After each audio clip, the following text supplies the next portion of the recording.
सबका स्वागत है हमारे YouTube चैनल सन पॉइंट क्लासेस में। साथियों, आप सबके लिए एक नया सीटेट का प्रैक्टिस सेट लेकर आए जो प्रीवियस ईयर का 2023 में जो ये सेट पूछा गया था।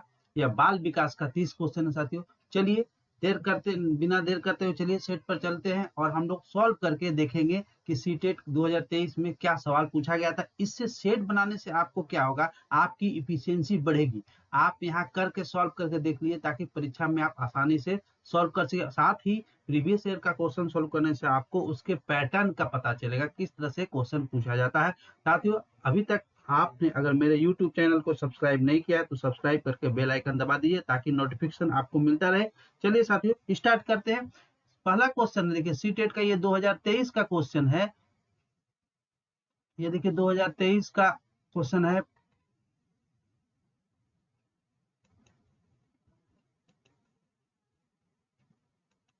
ये 2023 का ये क्वेश्चन है। 2023 का ये 2023 का क्वेश्चन है। पहला क्वेश्चन है, ये देखिए 30 क्वेश्चन साथियों, 30 क्वेश्चन पैडागोगी से रहता है और ये 6 to 8 का सेट है साथियों। ये देखिए यहाँ 6 to 8 का, यहाँ 6 to 8 का ये सेट है। 6 to 8 का है, 1 to 5 का नहीं है। 6 to 8 का 30 क्वेश्चन रखता है। चलिए 30 क्वेश्चन को हम लोग सॉल्व करते हैं।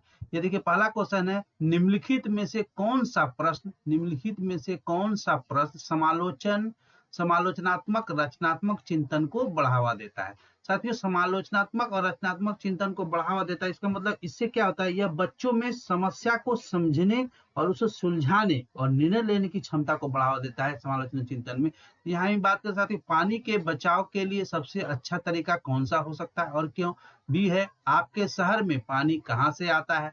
सी है, आपके देश में कुल कितनी राज्य और कितनी राजधानियां हैं।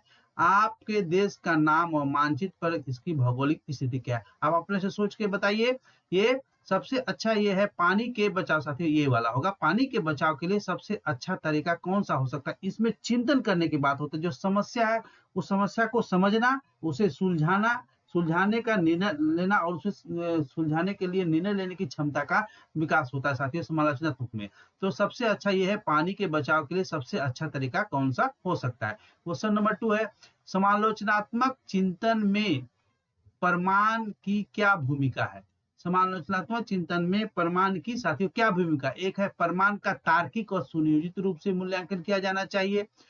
प्रमाण को बिना विश्लेषण के स्वीकार किया जाना चाहिए। ये तो हो ही नहीं सकता, बिना विश्लेषण का स्वीकार किया जाना ही नहीं चाहिए। सबसे पहले आप कोशिश कीजिए नेगेटिव जो चीज है, जो नकारात्मक नहीं हो सकता, उसको छांटने के लिए। समालोचना चिंतन के लिए प्रमाण के लिए अप्रासंगिक होता है, ये भी नहीं हो सकता है। व्यक्तिगत राय के पक्ष में प्रमाण की उपेक्षा, प्रमाण की तो उपेक्षा की जानी चाहिए, प्रमाण की तो उपेक्षा कभी नहीं की जानी चाहिए, ये भी नहीं हो सकता है साथियों। यही एक बेस्ट ऑप्शन बसा ये वाला, ये इसका आंसर ये हो जाएगा। चलिए साथियों चलते हैं नेक्स्ट क्वेश्चन में। समावेशी शिक्षा में क्या शामिल है। समावेशी शिक्षा में क्या शामिल है। सभी शिक्षार्थियों के लिए मानक पाठचर्या, विद्यार्थियों को उनकी योग्यता के आधार पर पृथकीकरण व वर्गीकरण करना। सी है, विशेष आवश्यकता वाले शिक्षार्थियों को केवल व्यावसायिक शिक्षा प्रदान करना और व्यक्तिगत अंतरों की पहचान के लिए परिणाम स्वरूप पाठ्यचर्या में लचीलापन करना। देखिए साथियों, सभी शिक्षार्थियों के लिए मानक पाठ्यचर्या करना ये नहीं हो सकता है। समावेशी शिक्षा की बात है, यानी इसमें जो हैंडीकैप बच्चे हैं उसको सामान्य बच्चों के साथ, समावेशी शिक्षा क्या है, सामान्य बच्चों के साथ विशेष आवश्यकता वाले जो बच्चे हैं, जिसको CWSN हम लोग बोलते हैं, चाइल्ड विद स्पेशल नीड है, उसको शिक्षा देने का एक कार्यक्रम है, इसी बोलते हैं समावेशी शिक्षा। यहाँ बोल रहा है कि क्या शामिल नहीं, सभी शिक्षार्थियों के लिए मानक पाठचर्या ये नहीं हो सकता। विद्यार्थियों को उनकी योग्यता के आधार पर पृथकीकरण का या वर्गीकरण, ये कहीं नहीं। तो समावेशी का तो मतलब ये नहीं हुआ, उसकी योग्यता के आधार पर पृथकीकरण करना। विशेष आवश्यकता वाले शिक्षार्थियों को केवल व्यावसायिक शिक्षा, ऐसा तो कोई बात नहीं। अगर विशेष आवश्यकता है तो उसको केवल व्यावसायिक शिक्षा दिया जाए, ऐसी बात तो नहीं हो सकती है, क्योंकि ये तो अलग बात हो जाएगा। ये तो एक तरह का पक्षपात हो जाएगा। यदि अगर विकलांग है तो उसको सिर्फ व्यावसायिक शिक्षा, ये हो ही नहीं सकता है। व्यक्तिगत अंतरों की पहचान के परिणाम स्वरूप पाठचर्या में लचीलापन, हाँ ये फ्लेक्सिबिलिटी, इसका ये साथियों आंसर हो जाएगा। समावेशी शिक्षा में क्या शामिल किया गया, तो व्यक्तिगत अंतरों की पहचान के परिणाम स्वरूप पाठचर्या में लचीलापन। नेक्स्ट क्वेश्चन है साथियों, निम्नलिखित कथनों को पढ़िए तथा सही विकल्प का चयन कीजिए। आपको एग्जाम में इस तरह का क्वेश्चन 3-4 क्वेश्चन पूछा जाएगा सीडीपी से, आपको 4 से 5 क्वेश्चन रहता है साथियों इस तरह से, कथन वाला और निष्कर्ष वाला। इसलिए इस क्वेश्चन को ध्यान से पढ़ करके आपको जवाब देना। निम्नलिखित कथनों को पढ़िए तथा सही विकल्प चुनिए।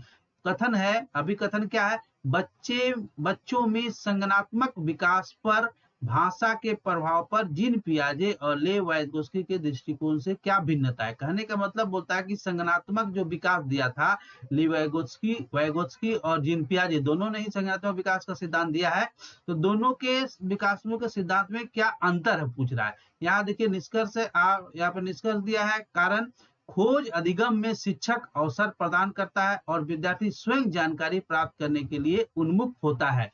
ठीक है साथियों, यहाँ बोल रहा है कि ए सही है परंतु आर गलत है। बी बोल रहा है ए और आर दोनों सही है परंतु आर ए की सही व्याख्या नहीं करता है। ए और आर दोनों गलत है। डी बोलता है ए और आर दोनों सही है तथा आर ए की सही व्याख्या करता है। साथियों ले वाइगोत्स्की और जीन पियाजे की संज्ञानात्मक विकास का सिद्धांत तो दोनों ही के दिया था। इसमें क्या हो जाएगा आपका, ये बोल रहा है कि ए और ए सही है परंतु आर गलत है। इसका मतलब खोज अधिक, देखिए ए क्या बोल रहा है, ये हम पढ़ेंगे बच्चों के संज्ञानात्मक विकास पर भाषा के प्रभाव पर जीन पियाजे और वाइगोत्स्की, ये तो दिया, ये तो सही है, दोनों ही दिया था। और ये क्या, खोज अधिगम में शिक्षक अवसर प्रदान करता है, ये भी सही बात है। और विद्यार्थी स्वयं जानकारी प्राप्त करने के लिए उन्मुख होते हैं, ये भी बात सही है। तो ए और आर दोनों सही हो जाएगा, ये होगा ए और आर दोनों सही है। यहाँ से आप क्वेश्चन ये इजी रहता है, आपको सिर्फ पढ़ना है। ये बात देखिए, आप इससे ये तो दोनों तो सिद्धांत देते, ये तो सही है। दूसरे बोलता है कि खोज अधिगम शिक्षक में शिक्षक अवसर प्रदान करता ही बच्चों को, इसमें खोज अधिगम में, और विद्यार्थी स्वयं जानकारी प्राप्त करने के लिए होते थे। ए आर दोनों सही है परंतु आर ए की सही व्याख्या नहीं करता, ये हमारा ऑप्शन हो जाएगा साथियों। नेक्स्ट चलते हैं, निम्नलिखित में से कौन सा समूह उन विशिष्टताओं की सही ढंग से उल्लेख करता है जो प्रतिभाशाली विद्यार्थियों और कक्षा में अन्य विद्यार्थियों के बीच आमतौर पर भिन्नता होती है। समझिए साथियों, क्या क्वेश्चन समझिए कि मतलब कौन सा समूह विशिष्टताओं को सही ढंग से उल्लेख करता है जो प्रतिभाशाली विद्यार्थियों के और कक्षा में अन्य विद्यार्थियों के बीच आमतौर पर भिन्नता होता है। क्वेश्चन आपको धीरे धीरे पढ़ना है और एक बार में पढ़ना है। कोशिश कीजिए कि क्वेश्चन को धीरे धीरे समझ के पढ़िए सीटेट में, और एक बार पढ़िए और टाइम को वेस्ट नहीं कीजिए और समझ के पढ़िए। आप देखिए आंसर तक लगभग जरूर एकदम नजदीक तक आप पहुंच जाइएगा साथियों। चलिए, तो समझ की अग्रावर्ती गहनता, सीखने की तेज गति, समझने के लिए दूसरे पर अधिक निर्भरता, शारीरिक विकास की खोज। यहाँ साथियों ये बोल रहा है ए बी और सी तीनों बोल रहा है। इसके बाद फिर बोल रहा है बी और सी, बी सी और डी, और ए और बी। यहाँ देखते हैं पहले समझ की अग्रावर्ती गहनता, ये तो नहीं हो सकता है। सीखने की तेज गति, सीखता तो ये तो सही है। समझने के लिए दूसरों पर अधिक निर्भरता, समझने के लिए दूसरों पर अधिक निर्भरता, ये भी ठीक है। शारीरिक विकास की तेज गति, ये यानी हमारा आंसर हो जाएगा ये सी, बी सी और डी। ठीक है साथियों, नेक्स्ट क्वेश्चन में चलते हैं। श्रवण बाधिता का मतलब होता है हियरिंग इंपेयरमेंट, जिसको हियरिंग का प्रॉब्लम होता है, सुनने में प्रॉब्लम, उसको श्रवण बाधिता के संदर्भ में निम्नलिखित में से कौन सा कथन सही है। श्रवण बाधिता के संबंध में कौन सा कथन सही है साथियों, इस पर बात कर रहे हैं। यहाँ देखिए पहला क्वेश्चन है श्रवण बाधिता बच्चों के प्रभावी ढंग से संवाद करने की क्षमता को प्रभावित कर सकता है। ठीक है। दूसरा है निम्नलिखित में कौन सा कथन सही है पूछ रहा है। सभी श्रवण बाधित वाले बच्चों को संवाद करने के लिए सांकेतिक भाषा, साइन लैंग्वेज का उपयोग करने की आवश्यकता होती है, ये हमका परफेक्ट आंसर हो जाएगा। तीसरा ऑप्शन देख लेते हैं, बच्चों के पास तेज आवाज करके बच्चों की सुनने की अक्षमता का विश्वसनीय तौर पर परीक्षण किया जा सकता है, ये गलत बात है। श्रवण बाधित हमेशा कान की किसी शारीरिक समस्या के कारण होते हैं, ये भी बात सही है, लेकिन यहाँ पूछ रहा है कि निम्नलिखित संदर्भ में कौन सा कथन सही है। श्रवण बाधित हमेशा कान की किसी शारीरिक समस्या के कारण होती है, ऐसी बात नहीं है। फिजिकल और भी कोई प्रॉब्लम हो सकता है कान के लिए। तो चलिए साथियों, इसमें थोड़ा सा डिटेल में बात करते हैं कि श्रवण बाधित बच्चों के लिए सांकेतिक भाषा फायदेमंद होता है साथियों। श्रवण बाधित जो बच्चा होता है उसको सांकेतिक भाषा काफी फायदेमंद होता है, तो यह उन्हें संवाद करने का एक तरीका प्रदान करता है। इसको श्रवण बाधित बच्चे को ये संवाद करने का एक तरीका प्रदान करता है जो उनके भाषा विकास में महत्वपूर्ण योगदान देता है साथियों। चलिए साथियों नेक्स्ट क्वेश्चन चलते हैं।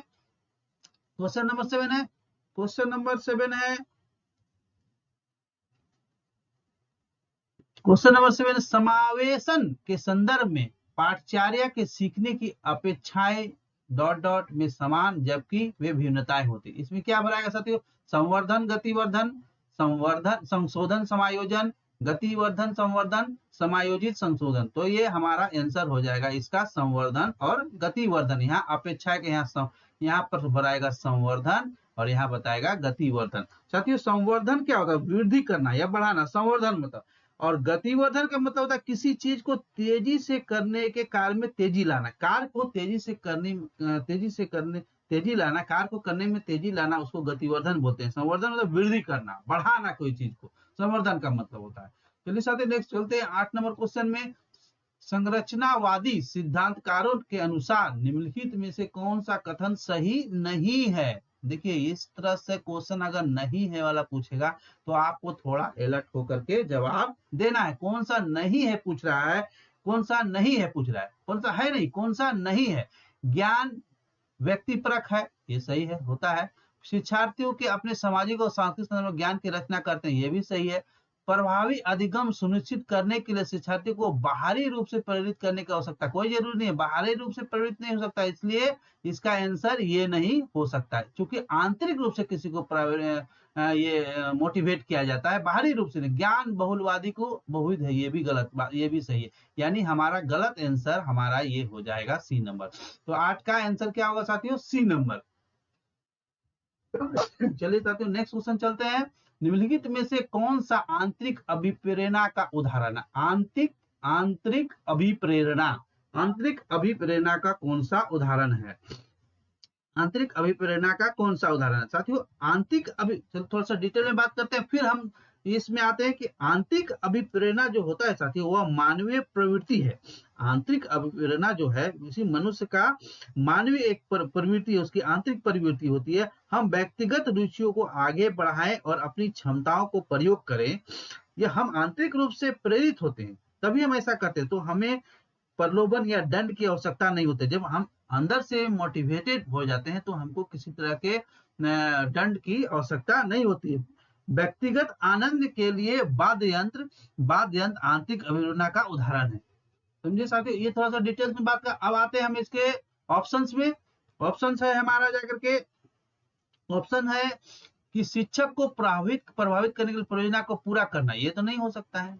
हम परियोजना पूरा करेंगे शिक्षक को प्रभावित करने के लिए, ऐसा तो नहीं हो सकता। व्यक्तिगत आनंद के लिए एक वाद्य यंत्र का बजाना, इससे बजाने से लिए व्यक्तिगत आनंद होता है। डांट से बचने के लिए पढ़ाई करना, ये भी बात गलत है। पुरस्कार राशि के लिए प्रतियोगिता में भाग लेना, ऐसी बात नहीं, इसका तो ये मकसद। तो हमारा ऑब्जेक्ट देखिए, आपको एग्जामिनेशन में कुछ हद तक सवाल भी सही रहेगा, लेकिन आपको उसमें दी बेस्ट चुनने का प्रयास करना है हमेशा। चलिए साथियों नेक्स्ट क्वेश्चन चलते हैं। क्वेश्चन नंबर 10, निम्नलिखित कथनों को पढ़िए। देखिए कथन 2 आ गया, पहला क्वेश्चन यहाँ 4 नंबर में भी कथन हम लोग पढ़े थे, दूसरा देखिए 10 नंबर में भी आ गया। आपको 4 से 5 क्वेश्चन कथन से पूछेगा, इसलिए निम्नलिखित कथनों को पढ़िए तथा सही विकल्प का चयन कीजिए। सही विकल्प का आपको चयन करना, क्या चयन है? कथन है, कथन को आपको अच्छा से पढ़ना है। शिक्षकों को विद्यार्थियों में विशेष जातीय समूह के बारे में रूढ़िवादिता को तोड़ने के लिए एक कड़ी मेहनत करनी चाहिए। चलिए ठीक बात है। कारण शिक्षक का एक प्रमुख उद्देश्य विद्यार्थियों को समालोचनात्मक आत्मचिंतन के लिए प्रोत्साहित करना, आपको प्रोत्साहित करना। तो देखिए दोनों बात सही है। एक तो शिक्षकों को विद्यार्थियों को विशेष जाति समूह के बारे में रूढ़िवादी को तोड़ने के लिए कड़ा मेहनत करना, ये तो अच्छी बात है। रूढ़िवादिता के मतलब जेंडर गैप की बात करता है, जहां जातिवाद की बात करता है, ये सब रूढ़िवादी। और शिक्षकों के प्रमुख उद्देश्य विद्यार्थी को समालोचनात्मक आत्मचिंतन के लिए प्रोत्साहित करना, सेल्फ मोटिवेट उसको करना कि ताकि सेल्फ चिंतन। तो ए और आर, ए सही है साथियों, ए सही है, परंतु आर गलत है।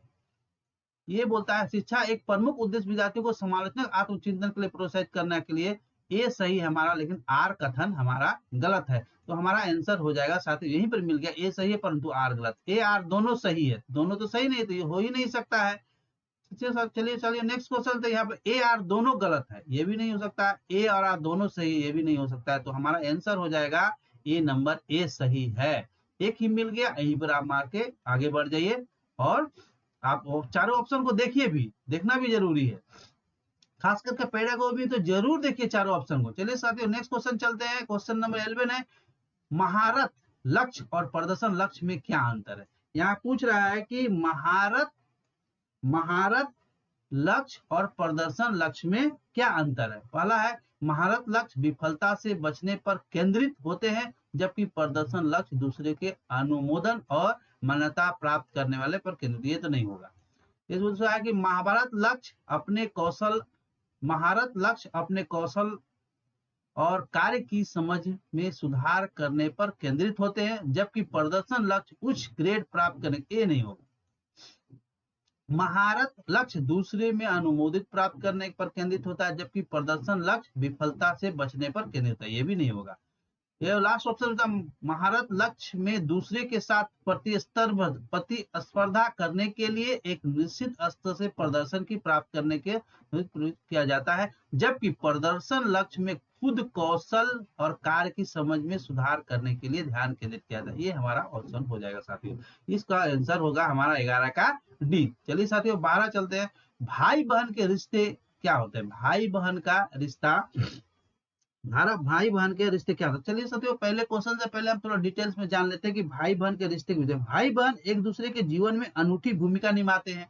भाई बहन जो होता है अपने जीवन में एक अनूठी भूमिका निभाते हैं। उनका रिश्ता माता पिता के सहयोग के साथ साथ दोस्तों के प्रभाव और सहायता के अनुकरण करता है। जो उनका जो रिश्ता होता है उसके माता पिता के साथ साथ दोस्तों के जो प्रभाव है उसका भी अनुकरण होता है। क्योंकि भाई बहन अक्सर एक ही घर में बड़े होते हैं। भाई बहन का रिश्ता भावनात्मक रूप से शक्तिशाली भी होता है और केवल बचपन में बल्कि जीवन भर के लिए वह महत्वपूर्ण होता है। भाई बहन बच्चे का पहला सहकर्मी समूह होता है। भाई बहन जो होता है साथियों बच्चे का पहला सहकर्मी समूह होता है। तो हम बात करते हैं माता पिता के साथ संबंधों में भिन्नता होती है। तो भिन्न तो हो तो ही नहीं सकता है। माता पिता और साथियों के संबंधों में समान होता है और बाल्यावस्था में सामाजिकरण में महत्वपूर्ण भूमिका निभाता है। ये हमारा आंसर हो जाएगा। केवल प्रारंभिक बाल्यावस्था में ही महत्वपूर्ण, केवल बोल रहा है केवल प्रारंभिक बाल्यावस्था में महत्वपूर्ण भूमिका, ऐसी बात तो नहीं है कि समाजीकरण में अधिक भूमिका नहीं होती, ये भी गलत है। तो हमारा ये दो को क्वेश्चन अलग छाट लिए, ये दो कंफ्यूजन था, तो ये एक तो आपका हमारा बेस्ट आंसर हो जाएगा। चलिए साथियों क्वेश्चन नंबर 13 में चलते हैं। निम्नलिखित कथनों को पढ़िए तथा सही विकल्प का चयन कीजिए। देखिए कथन आ गया 1 2 3, अभी 13 नंबर क्वेश्चन चल रहा, 3 आ गया कथन वाला। आपको 3 आपको मिल गया कथन वाला। ठीक है चलिए क्या बोलता है, निम्नलिखित कथनों को पढ़िए तथा सही विकल्प का चयन कीजिए। क्या है कथन, बच्चों के बीच विकासात्मक दरों में काफी भिन्नताएं मौजूद होती है। बच्चों के बीच विकासात्मक जो होता है, विकासात्मक दरों में उसका रेट ऑफ जो डेवलपमेंट होता है वो काफी भिन्नता मौजूद होती है। सब बच्चे का अलग अलग होता है। कारण यहाँ दिया, विकासात्मक अंतर आनुवंशिक और अनुभवात्मक विविधताओं के जटिल अंतःक्रिया का एक अनिवार्य परिणाम है। अनिवार्य परिणाम है। तो साथियों देखिए ए बोलता है बच्चों के विकासात्मक दरों में काफी रहता है, ये भी सही बात बोल रहा है। और ये बोलता है कारण बोलता है कि विहंगात्मक अंतर अनुवांशिक तो होता ही है। ठीक है, चूंकि हर बच्चे का डेवलपमेंट अलग अलग तरह का होता है तो वो उसके अनुवांशिक पर भी निर्भर करता है। तो हमारा ए सही है परंतु आर गलत है, ये तो हो ही नहीं सकता। या तो दोनों सही है, ए भी सही है और आर भी सही है। और इसका व्याख्या भी करता है। तो ए और आर दोनों सही है परंतु आर ए की व्याख्या, ये तो दोनों सही तो है लेकिन यहाँ लिखता है परंतु आर ए की व्याख्या नहीं करता, इसलिए ये भी नहीं होगा। ए और आर दोनों गलत, ये तो हो ही नहीं सकता है। ए और आर दोनों सही तथा आर ए की सही व्याख्या, तो हमारा आंसर ये हो जाएगा साथियों। क्योंकि देखिए बाल विकास मनुष्य के जन्म से लेकर किशोरावस्था के अंत तक उनमें होने वाले जैविक और बौद्धिक परिवर्तन को ही कहते हैं। बाल विकास जो होता है उसको मनुष्य के जन्म से लेकर किशोरावस्था में अंत तक उनमें होने वाले जो जैविक बौद्धिक परिवर्तन होता है उसी को हम लोग बाल विकास के नाम से जानते हैं। देखिए क्वेश्चन को जो इस तरह से रहेगा कारण वाला और कथन वाला, इसको छांटना काफी आराम है और आप हद तक सही मार सकते हैं, बशर्ते आपको क्वेश्चन को पढ़ के समझना पड़ेगा। चलिए साथी क्वेश्चन चलते हैं नेक्स्ट नंबर क्वेश्चन नंबर 14 में। क्वेश्चन नंबर 14 है हमारा, निम्नलिखित कथन क्वेश्चन नंबर 14 है कि निम्नलिखित कथन में विकास के किस सिद्धांत को दर्शाया गया है। विकास के सिद्धांत को, जो बच्चे अपने शुरुआती वर्षों में भाषा सीखने के लिए अनुकूल वातावरण में वंचित रहते हैं, उन्हें बाद में जीवन में भाषा सुनने में थोड़ी कठिनाई होती है। तो ये आपको पूछा कि कौन सा सिद्धांत को बताया है, तो भाषा के विकास पूरी तरह आनुवंशिक पर निर्भर करता है, ऐसी बात नहीं है, माहौल पर भी निर्भर करता है। भाषा की अनुभूति जटिल रूप से परस्पर संबंधित होता है, ये भी बात नहीं है। विकास अव्यवस्थित विकास अव्यवस्थित और अप्रत्याशित होता ही नहीं। विकास कैसा ना, एक तो सेचुरेटेड होता है और एक क्या होता है, नियम पूर्वक विकास होता है। इसलिए भाषा के विकास एक संवेदनशील काल का है, ये होता है भाषा का जो विकास होता है एक संवेदनशील काल में होता है। तो हमारा ये आंसर हो जाएगा साथियों डी नंबर। क्वेश्चन हमारा क्या था कि जो बच्चे अपने शुरुआती वर्ष में भाषा सीखने के लिए अनुकूलन वातावरण में वंचित रह जाते हैं, यानी उसको परफेक्ट वातावरण नहीं मिलता, उनके बाद में जीवन में भाषा चुनने के लिए थोड़ी कठिनाई होती है। तो ये हमारा बोला किस का है, तो भाषा के विकास का एक संवेदनशील काल होता है, ये हमारा आंसर हो जाएगा। नेक्स्ट क्वेश्चन चलते हैं, क्वेश्चन नंबर 15 साथियों। यह विद्यार्थी जो पठन वैकल्य से जूझ रहे हैं को पढ़ाया सिखाया जा सकता है। जो आपको पठन वैकल्य का मतलब क्या समझे, डिसलेक्सिया जिसको बोलते हैं, ये इसका मतलब होता है डिसलेक्सिया। यह विद्यार्थी जो पठन वैकल्य से जूझ रहे हैं को पढ़ने सिखाया जा सकता है। कैसे उसको सिखाया जा सकता है साथियों, तो कैसे उसको सिखाया जा सकता है। पहला है कि उन्हें कई विकर्षणों में अध्ययन करने के लिए प्रोत्साहित करना। पहला है उन्हें कई विकर्षणों से अधिक के लिए प्रभावित करना। उच्च ग्रेड स्तर के पठन ग्रंथ प्रदान करना। उच्च ग्रेड के पठन ग्रंथ प्राप्त करेंगे तो नहीं होगा, ये तो हो ही नहीं सकता है।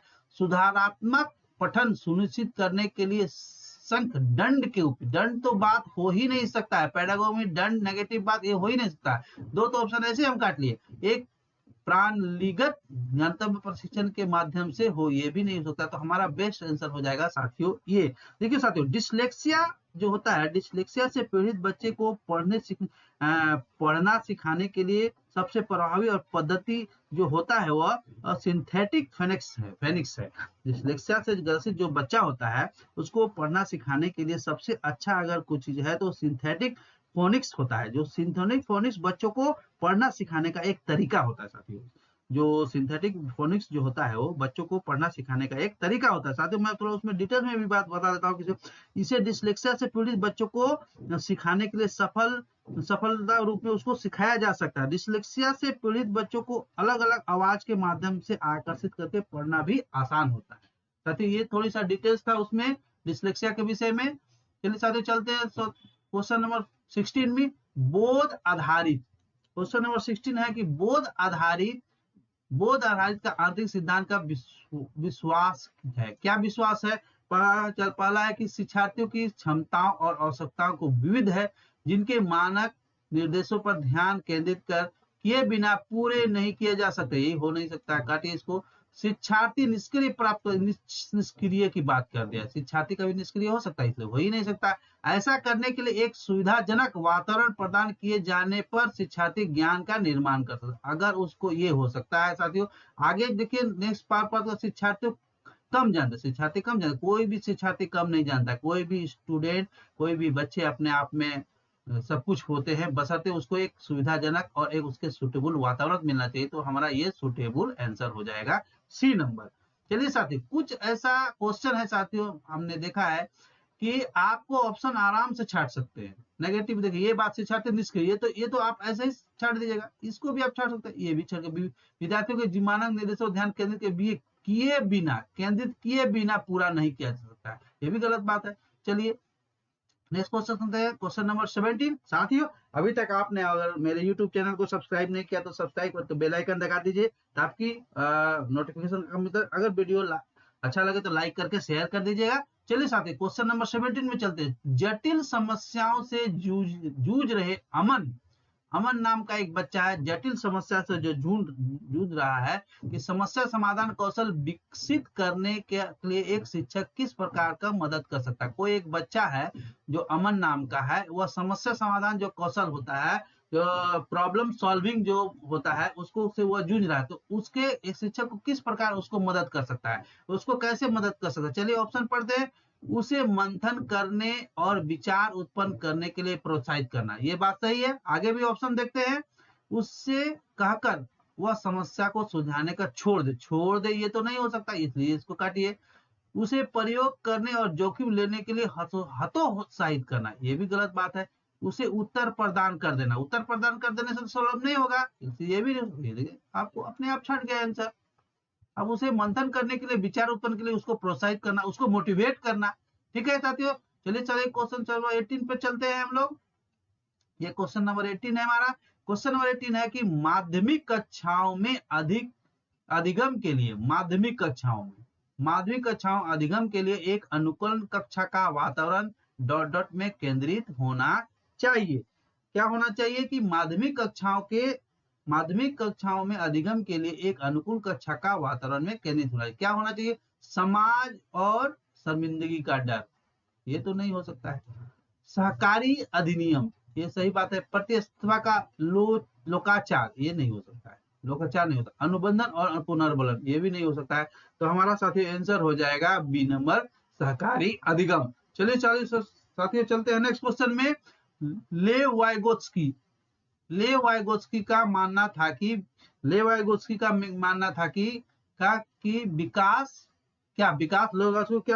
विकास जो होता है क्या होता है? प्रकृति में असंत होता है, आनुवंशिक प्रोग्रामिंग का खुलासा है, सीधे परिपक्वता के परिणाम से होता है और सीधे सामाजिक संपर्क के परिणाम से होता है। यही ना बात है, अंतःक्रिया, समाज के अंतःक्रिया से होता है।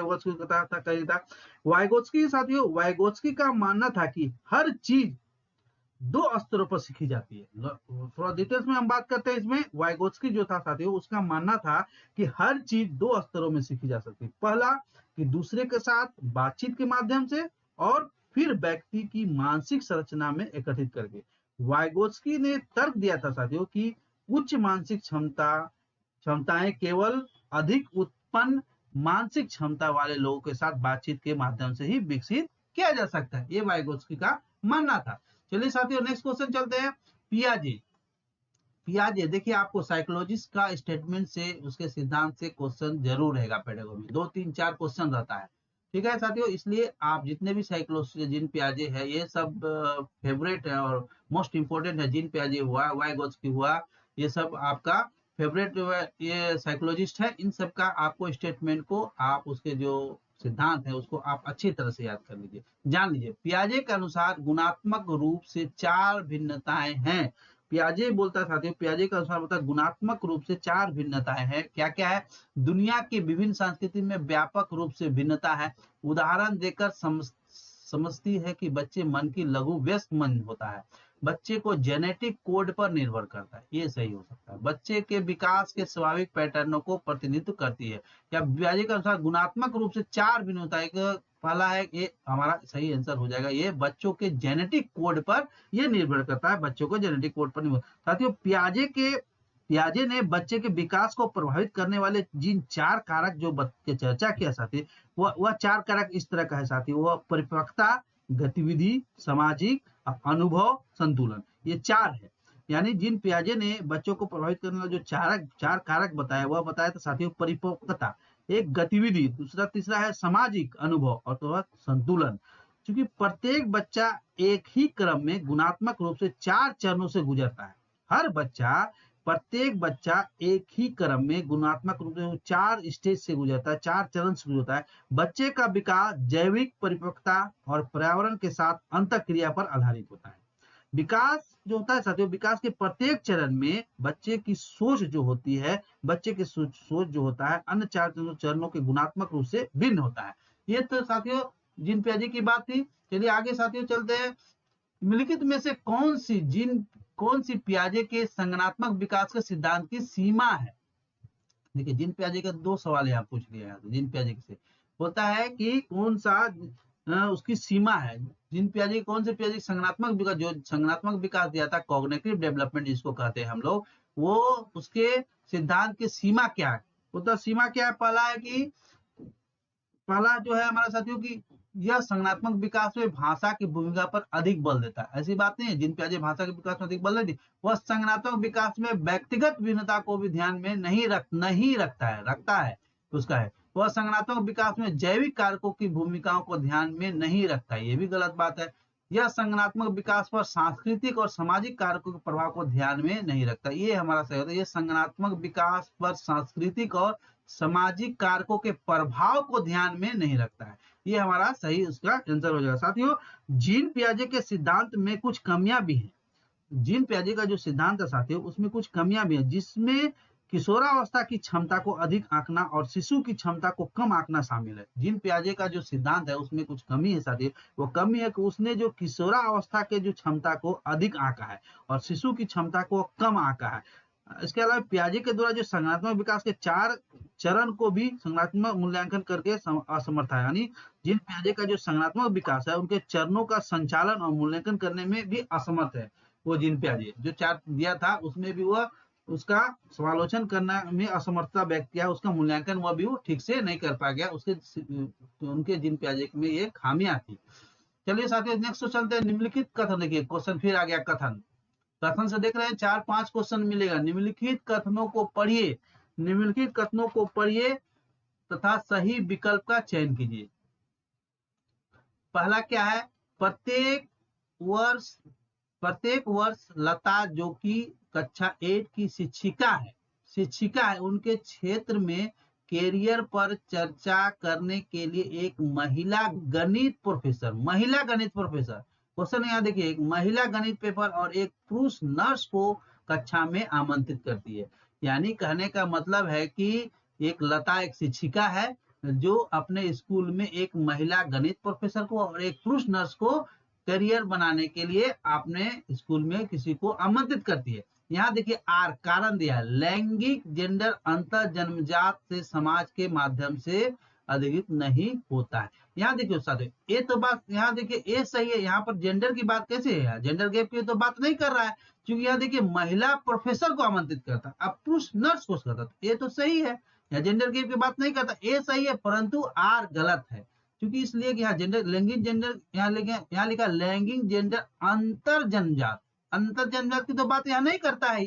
यहाँ तो चूंकि देखिए महिला प्रोफेसर को आमंत्रित करता है और पुरुष नर्स को आमंत्रित करता है, महिला जेंडर की बात क्या, तो ए सही है परंतु आर गलत है, तो हमारा यही पर आंसर हो जाएगा। यहाँ लिखते ए आर दोनों सही है, दोनों सही कहाँ है, ए आर दोनों सही, जन्म जेंडर की बात करें तो सही है, तो ये हमारा क्वेश्चन आंसर ये हो जाएगा। आपको क्वेश्चन को बढ़िया से साथियों पढ़ना है, इसके बाद जवाब देना है। चलिए क्वेश्चन चलते साथियों, क्वेश्चन नंबर 23 है।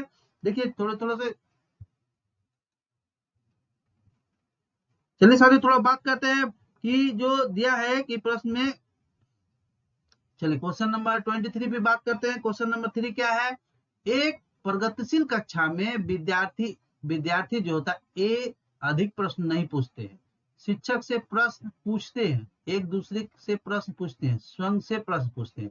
साथियों हमारा जो बोल रहा है कि एक प्रगतिशील कक्षा होता है कि विद्यार्थी अधिक प्रश्न नहीं पूछते, ऐसा तो नहीं होता। प्रगतिशील शिक्षा है तो ये तो ए होगा ही नहीं। अब ऑप्शन ढूंढेंगे जैसे इसमें ए है, इसलिए ई तो होगा ही नहीं। अब बात कि ये तो इसमें ए नहीं, इसमें ए नहीं। अब देखिए शिक्षक से प्रश्न पूछते हैं, चलिए शिक्षक से प्रश्न, एक दूसरे से प्रश्न पूछते हैं, ये भी बात सही है। स्वयं से प्रश्न पूछते हैं, ये सही, यानी बी सी डी जिसमें ऑप्शन है, देखिए बी डी उसमें ऑप्शन है, ये नहीं होगा। बी सी इसमें ऑप्शन है और ये बी सी डी ये हमारा ये हो गया। देखिए आप सवाल को पढ़िए, पेडागोगी इजी है, आप खाली कॉन्सेप्ट को क्लियर करके पढ़िए। यहाँ देखते हैं प्रगतिशील कक्षा अधिक प्रश्न नहीं पूछते, तो ए ऑप्शन था जिसमें ए इसमें, तो ई ऑप्शन तो छाड़ गया। अब बचा हमारा तीनों ऑप्शन। शिक्षक से प्रश्न पूछते हैं, सही बात है। एक दूसरे से प्रश्न पूछते हैं, ये भी सही बात। स्वयं से प्रश्न पूछते हैं, ये तीनों यानी बी सी डी जिसमें है, मार देंगे, हो जाएगा। चलिए सबसे क्वेश्चन चलते हैं क्वेश्चन नंबर 24 में। क्वेश्चन नंबर 24 है साथियों, क्वेश्चन नंबर 24 है कि पुल्लिंग या स्त्रीलिंग होने से जुड़ी अपेक्षाओं को डॉट कहा जाता है और उन्हें सीखा जाता है। जेंडर भूमिका, ये देखिए जेंडर भूमिका, पुल्लिंग और स्त्रीलिंग होने से जुड़ी अपेक्षाओं को क्या कहते हैं, जेंडर गैप कहते हैं। जेंडर भूमिका बाल्य अवस्था की सभी अवस्थाओं से लेकर व्यवस्था सब होते हैं, यही हमारा आंसर हो जाएगा। या दूसरा पेज पड़ता है जेंडर अस्थिरता, जेंडर अस्थिरता प्रारंभ में ये तो नहीं होगा। जेंडर रूढ़िवादिता ये भी नहीं। जेंडर पूर्वाग्रह मुख्य रूप से प्रारंभ ये भी नहीं होगा, हमारा ये आंसर हो जाएगा। जेंडर की भूमिका बाल्य अवस्था की सभी अवस्थाओं से लेकर व्यवस्था में भी होता है। क्वेश्चन नंबर 25 है साथियों, क्वेश्चन नंबर 25 चलते हैं। क्वेश्चन नंबर 25 है हमारा, बुद्धि के संदर्भ में बुद्धि के संदर्भ में निम्नलिखित में से कौन सा दृष्टिकोण शिक्षार्थियों के बीच विविधता के संपूर्ण विचार का समर्थन करता है? हमारा आंसर है, ऑप्शन है बुद्धि वातावरण के कारकों से प्रभावित नहीं होता है। बुद्धि तो वातावरण से प्रभावित होता है, इसलिए ये नहीं होगा। बुद्धि अनुवांशिक कारकों से प्रभावित नहीं होता, ये भी नहीं होता, अनुवांशिक तो होता ही है। बुद्धि को मापने के लिए बुद्धिलब्धि परीक्षण ही एकमात्र साधन है, या ही एकमात्र साधन है ये, और बुद्धि बहुआयामी और समय के साथ बदलता है। ये हमारा बेस्ट ऑप्शन, इस पर भी हम विचार कर सकते हैं। यहाँ लिखा एक ही मात्र साधन है, इसलिए थोड़ा सा कंफ्यूजन है। इसमें हमारा ऑप्शन हो जाएगा डी, बुद्धि बहुआयामी और स्वयं। क्वेश्चन को आप धीरे धीरे पढ़िए एक बार, निश्चित और 90% तक आप ऑप्शन को छांटने में सफल हो जाएगा साथियों। जो देखियो बहु आयामी बुद्धि सिद्धांत जो साथियों, जिसको मल्टीपल इंटेलिजेंस का सिद्धांत भी कहते हैं, बहुआयामी सिद्धांत को इंग्लिश में साथियों हम लोग मल्टीपल इंटेलिजेंस का सिद्धांत भी कहते हैं। यह सिद्धांत साथियों एक अमेरिकी वैज्ञानिक हॉवर्ड गार्डनर ने दिया था। अपनी पुस्तक का नाम था, एक पुस्तक में लिखा था France of mind, frames of mind, एक पुस्तक लिखा था हॉवर्ड गार्डनर के द्वारा। उसी ने ही यह क्वेश्चन ऐसा पूछता है कि हॉवर्ड गार्डनर या फिर मल्टीपल इंटेलिजेंस का सिद्धांत किसने दिया था साथियों? तो हॉवर्ड गार्डनर ने दिया था। और ये अपनी एक पुस्तक था उसका, जिसका नाम था फ्रेम्स ऑफ माइंड, उसमें इसने इसको प्रस्तुत किया था। बोलता है हॉवर्ड गार्डनर के अनुसार, बोलता है कि बुद्धि का स्वरूप एकांकी न होकर बहुकारिकीय होता है, तब प्रत्येक बुद्धि एक दूसरे से अलग होती है। सही बात है, सबका बुद्धि अलग है। बुद्धि के विभिन्न प्रकारकों में एक दूसरे के साथ अंतर क्रिया करने की प्रवृत्ति पाई जाती है साथियों। गार्डनर ने 8 प्रकार की बुद्धि बताई थी। गार्डनर का जो बुद्धि सिद्धांत था वो 8 प्रकार था। उनके बहुबुद्धि सिद्धांत विद्यार्थियों के बीच विविधता प्रकार के लिए समर्थन करता है। तो साथियों इससे जानकारी आप इसको भी रखिए कि बहुआयामी सिद्धांत, बुद्धि का सिद्धांत जो दिया था हॉवर्ड गार्डनर ने दिया था। इस बात को सुनिए, समझिए, ऐसा क्वेश्चन भी पूछा जा सकता है शायद। चलिए साथियों नेक्स्ट क्वेश्चन, जहां तक होता है मैं आपको कोशिश करता हूँ डिटेल्स में बात बताने के लिए। चलिए साथियों क्वेश्चन नंबर 26 पे चलते हैं। निम्नलिखित में से किसे ने सामान्य बुद्धि की अवधारणा को आलोचना और बुद्धि का एक वैकल्पिक सिद्धांत प्रस्तुत किया है? किसने किया है साथियों? तो एक बात करो, जीन पियाजे ने हॉवर्ड गार्डनर, यहाँ क्या बोलते हैं, किसने सामान्य बुद्धि की अवधारणा, समान बुद्धि की अवधारणा साथियों दिया था, हम बताते चले आपको, चार्ल्स स्पेयरमैन का दिया हुआ है।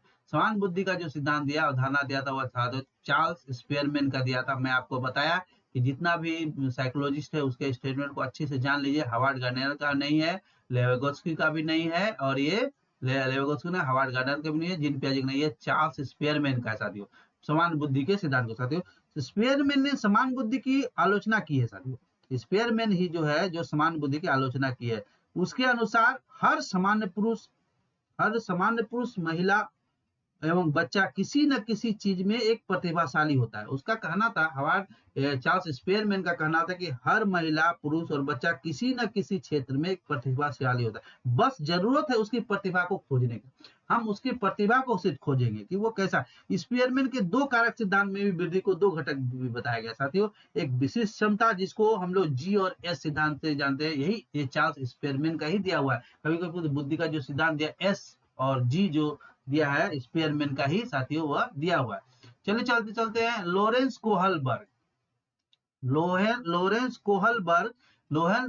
कोहलबर्ग के सिद्धांत की आलोचना कैरल गिलानी के द्वारा। लॉरेंस कोहलबर्ग है साथियों, साइकोलॉजिस्ट है, उसकी आलोचना किया था कैरल ने। किस तरह से आलोचना किया था? देखिए अब बताते हैं कि नैतिक तर्क में लैंगिक भिन्नताओं की अपेक्षा करने के लिए की गई है।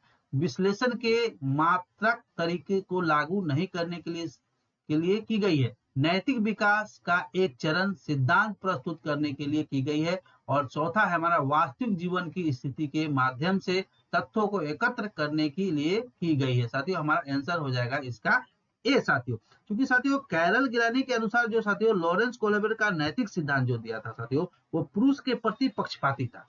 उसका कहना था कि कैरल गिलानी का कहना था कि लॉरेंस कोहलबर्ग ने जो सिद्धांत दिया, नैतिक सिद्धांत दिया, वो उसका कहना था कि पुरुषों के प्रति एक पक्षपाती था, या पुरुष के प्रति ज्यादा इसका झुकाव था। गिलानी भी मानता है कि कोहलबर्ग का नैतिक विकास सिद्धांत जो था लिंग भिन्नता का पर्याप्त रूप से अपनाता नहीं हो, वो ज्यादातर लिंग भिन्नता के ज्यादा बोलता है कि पुरुषों की तरफ उसका झुकाव था। गिलानी के अंदर बोलता है कोहलबर्ग के मन में महिलाओं के प्रति ज्यादा द्वेष भावना था। कहने का मतलब कोहलबर्ग का जो सिद्धांत था, वह इनका कहना है कि उनका झुकाव था कोहलबर्ग का, वह ज्यादा पुरुष की तरफ था, महिला के प्रति उसके मन में थोड़ा सा घृणा था, ये बात बताया है। चलिए साथियों, नैतिक तर्क में लैंगिक भिन्नता की उपेक्षा करने के लिए की गई है। चलिए क्वेश्चन चलते चलते नेक्स्ट क्वेश्चन है, एक शिक्षिका अपने विद्यार्थियों को अधिसंज्ञानात्मक कौशल विकास करने की मदद करना चाहती है। मदद करना, निम्नलिखित में से कौन सी रणनीति सबसे अधिक प्रभावी होगा? मदद करना चाहिए। देखिए ऐसा क्वेश्चन आप आराम से बना सकते हैं। देखिए क्या बोलता है, एक शिक्षक, कल क्वेश्चन को पढ़िए, एक शिक्षिका अपने विद्यार्थियों को अधिसंज्ञानात्मक कौशल विकास करने के लिए मदद करना चाहते हैं। निम्नलिखित में कौन सी रणनीति सबसे प्रभावी होगा? पहला है हमारा, जो सोचो कि विद्यार्थी को अभिप्रेरित करने के लिए लगातार ग्रेड और प्रतिपुष्टि प्रदान करना है। ग्रेड और प्रतिपुष्टि करना इससे नहीं हो सकता है, इसलिए ये नहीं होगा। और विद्यार्थी को प्रोत्साहित करना कि वे स्वयं अपनी अधिगम पर चिंतन करें और अपनी प्रगति का मूल्यांकन करें, ये परफेक्ट है। चलिए आगे भी देख लेते हैं, और को क्या ऑप्शन है। विद्यार्थी को याद करने, याद रटन वाला तो बात हो ही नहीं सकता। विद्यार्थी को याद करने के लिए पाठ सौंपना और उसे पाठ पुस्तक की जानकारी दोहराने के लिए, विद्यार्थी को सभी सीखने के लिए कार्य के लिए विस्तृत और निदात्मक निर्देशों को प्रदान करिए। साथियों सबसे अच्छा अगर कोई बात है तो उसको मोटिवेट कीजिए। अगर वह मोटिवेट हो जाएगा बच्चा, तो फिर आप उसको रोकना संभव है और उसके किसी भी तरह का हेल्प करने के लिए। विद्यार्थी को सबसे हमारा क्वेश्चन हो जाएगा, ये तो नहीं है, विद्यार्थियों को प्रोत्साहित करना, उसको मोटिवेट किए स्वयं अपने अधिगम पर चिंतन करे। जो उसका सीखने का जो तरीका है, जो सीख रहा है उस पर वो स्वयं चिंतन करे और अपनी प्रगति का खुद मूल्यांकन। ये दी बेस्ट आंसर है साथियों। चलिए क्वेश्चन साथियों चलते हैं नेक्स्ट क्वेश्चन 29 में। 29 है सर, देखिए क्वेश्चन आ गया। हम आपको बताया था कि 5 से 6 क्वेश्चन रहेगा कथन से, तो फिर क्वेश्चन कथन से आ गया। कथन से है साथियों क्या, शिक्षकों को संकल्पना को मजबूत करने के लिए, शिक्षकों की बात हो रहा है, शिक्षकों को संकल्पना मजबूत करने के लिए विद्यार्थियों को अपने स्वयं के संकल्पना के उदाहरणों और गैर उदाहरणों की पहचान करने के लिए पहचान करना चाहिए। दूसरा है, उदाहरणों के बारे में सोचने से संकल्पना को मजबूत किया जाता है, जबकि गैर उदाहरण विद्यार्थियों को भ्रमित करता है। यहाँ बोलता है, देखिए साथियों ये बात तो सही है, शिक्षकों को संकल्पना को मजबूत करने के लिए, विद्यार्थी को अपने स्वयं संकल्पना के उदाहरणों और गैर उदाहरणों की पहचान करने के लिए कहना चाहिए। ये बात तो सही है, ये तो सही है हमारा, ये सही है। अब हम बी पर विचार करते हैं। यह बोलता है कि उदाहरणों को बारे में सोचने से संकल्पना को मजबूत किया जाता है, जबकि गैर उदाहरण से भी मजबूत होता है। यहाँ गैर उदाहरण विद्यार्थी को प्रेरित और भ्रमित नहीं करता है, इसलिए ये आर गलत है हमारा, यानी ए सही है आर गलत है, यही ऑप्शन हो जाएगा। ए सही है और आर गलत है। ये ए और आर दोनों सही तो हो ही नहीं सकता, ए तो ऑलरेडी सही है, इसलिए ए सही है, ए और आर दोनों, ये तो हो ही नहीं, ए और दोनों गलत, ये भी ऑप्शन नहीं हो सकता। ए और दोनों सही, दोनों नहीं हो सकता। यहाँ देखिए पढ़िए, भ्रमित, यहाँ लिखता है विद्यार्थियों को भ्रमित करता है, कभी भी उदाहरण जो विद्यार्थी को भ्रमित नहीं कर सकता, इसलिए हमारा ये ऑप्शन हो जाएगा साथियों, ए नंबर ए सही है परंतु आर गलत है।